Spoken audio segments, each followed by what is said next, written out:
आदाब, आप देख रहे हैं नो योर कैंडिडेट। आज के हमारे मेहमान हैं पीपल्स कॉन्फ्रेंस के चेयरमैन सज्जाद गनी लोन साहब, जो बारामूला पार्लिमानी निशस्त से चुनाव लड़ रहे हैं। सज्जाद साहब, आपका हमारे इस प्रोग्राम में खैर मकदम। 2019 के बाद ये पहला इलेक्शन है। इस इलेक्शन की क्या सिग्निफिकेंस है यहाँ के लोगों के लिए और आपके लिए? देखिए, 2019 के बाद पहली बार इलेक्शन होने जा रहे हैं। मेरे ख्याल में ये बहुत इंपॉर्टेंट है। बड़ा इंपॉर्टेंट है कि एक different point of view parliament में जाए, जो कुछ बात करे, जो यहाँ का जो दर्द है, यहाँ का जो एहसास हैं, जज्बात हैं, उनकी नुमाइंदगी करे। मुझे लगता है कि 10 में से 9 MP एक पार्टी से आए हैं। हालत यह है कि जहाँ हमारे पास वजीर आजम होता था, आज हम UT हैं, LG है। वजीर आजम से सदर रियासत से LG और वजीर आजम से 0, आज कुछ नहीं है। तो इसके लिए किसको जिम्मेदार ठहराए?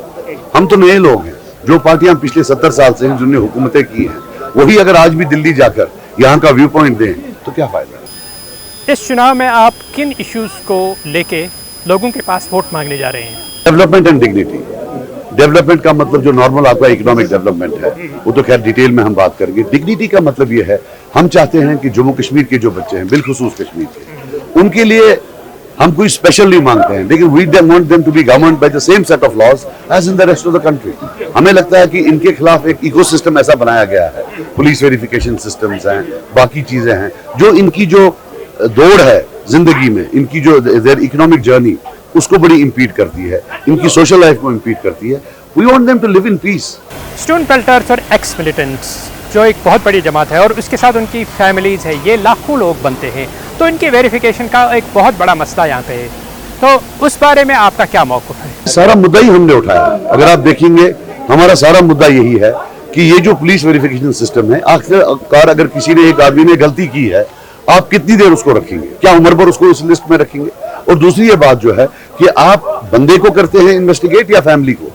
How can you punish? मान लीजिए एक बच्चा है, अभी वो पैदा नहीं हुआ है, उसका फादर एक्स मिलिटेंट है, सो आप पहले ही तय करते हो कि जब ये बच्चा पैदा होगा, इसको हम पुलिस वेरिफिकेशन सर्टिफिकेट नहीं देंगे। सरकार तो माई बाप होती है, माई बाप थोड़ी ऐसा करती है। So we want that this thing should end, the era of FIR should end.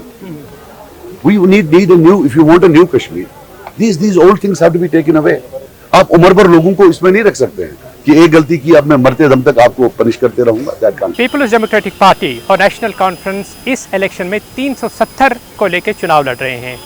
आपका 370 पे क्या मौक़िफ़ है? We are against abrogation totally, but we believe कि जो ये वाला इलेक्शन है, इसे हम नहीं वापस ला सकते। ये लिंक करना उसके साथ झूठ होगा, क्योंकि यहाँ के 3 MP वहां थे जब ये लिया गया, वो इसको रोक नहीं पाए। तो अगर हम और 3 भेजते हैं लाने के लिए, जब रोक नहीं पाएंगे तो लाएंगे कैसे? I believe ultimately in federalism.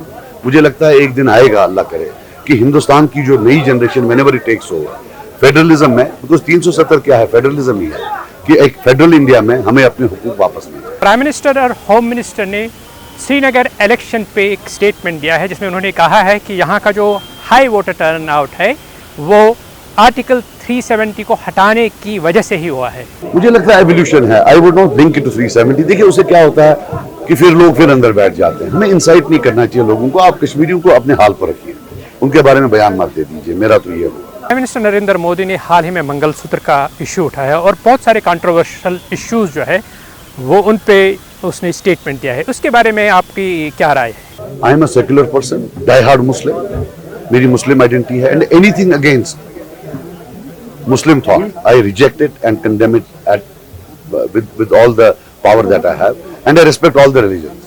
I will not ever cast aspersions on any religion.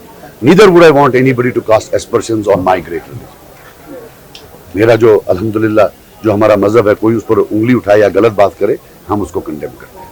पिछले 2 हफ्ते में हम देख रहे हैं कि इंजीनियर रशीद जो है, उसकी रैलीज में काफ़ी लोग जुड़ रहे हैं। तो आपको क्या ये लग रहा है कि अब यहाँ का मुकाबला तिकोनी हो रहा है? I will tell you, I will not go into any negotiation. He is fighting like anybody else. Let him fight. End of the story. Hype मत create करिए. You have just seen 1 lakh people. 1 lakh वाले को आप पूछ रहे हैं अब आपसे। I think you make a better judge. आज की रैली के बाद आप अपने आप को इस इलेक्शन में कहाँ देखते हैं? अपने जम्मू कश्मीर में इससे बड़ी रैली कब देखी है, आप बताइए। तो इससे क्या आप इससे सीधी सी बात है, दिस इज द रिजल्ट। ये जो लोग निकले थे, ये जो जैसे जो टूरिस्ट स्पेशली निकलता है, अपना जो टूरिस्ट है वो और टरबाज भी है, वो जो निकल के नई नई बातें करता है, ये उसके लिए और सब लोगों के लिए जवाब।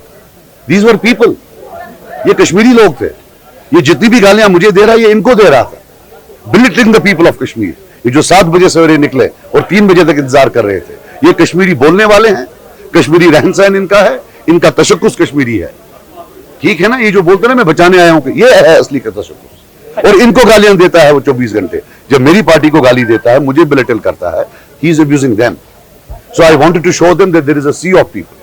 नेशनल कॉन्फ्रेंस के वाइस प्रेसिडेंट और यहाँ के जो कैंडिडेट है नेशनल कॉन्फ्रेंस के, वो आप पे इल्ज़ाम लगा रहे हैं कि सजाद गनी लोन बीजेपी की बी टीम है।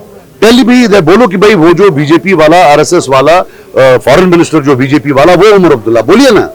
आप ऐसा क्यों बोलते हैं जैसे कोई दामन पाक साफ कोई उमर अब्दुल्ला साहब, जनाब उमर अब्दुल्ला साहब, बोलिए ना सीधे।